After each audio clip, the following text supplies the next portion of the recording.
رجعت لكم من جديد فيديو جديد.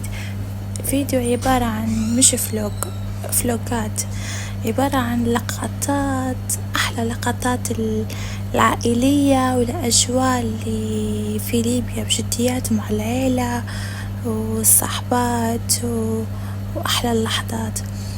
طبعا الفترة اللي فاتت كان طالع ترند الباربي، كان كل شيء على البينك بودري وجوهوا، فقررت أنا وبنات العيلة إنه نديروا ترند الباربي. طلعنا مشوار بالسيارة وجبنا كل شيء يخص لون الوردي البودري وهيكي، درنا ترند الباربي كلها على السريع وبس جاي حلو بصراحة. التصوير ما صورتش هلبة لاني استمتعت بالاجواء معاهم. اخذت شوية مقتطفات هيك زي ما واضح، درنا هيك على السريع شوية حلويات، وجبنا طبعا عصير فريز هذا لونه بينك وردي. فتحنا أغاني، غنينا ولعبنا وكأننا عيد ميلاد أو فهمتوا كيف.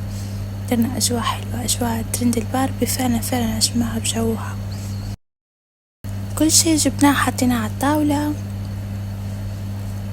ودرنا مخيتو درناه طبعا هو لون البينك.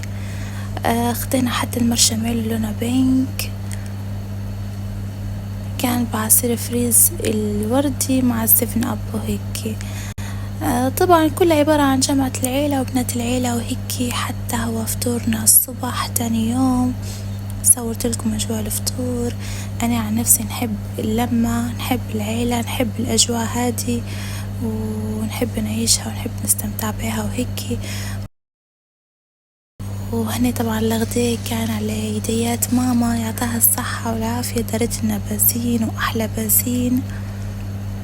بازين حتى هو يبي اللمة ويبي العيلة والأجواء الحلوة هذه. فأنا شنو جمعت شوية فيديوهات هيك حلوة وحطيتها في فيديو واحد،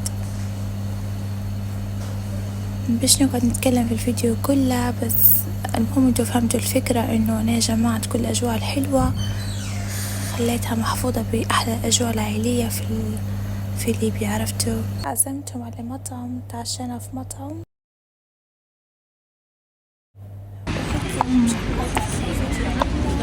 خليكم تستمتعوا بالفيديو، أجواء الفيديو الحلوة. طبعا حنحط ميوزك، ولو عجبكم الفيديو متنسوش تخلوا لي بس لايك وتعليق، وخليكم تابعوني إن شاء الله في فيديوهات جديدة، ونحبكم هلبا متابعيني على اليوتيوب.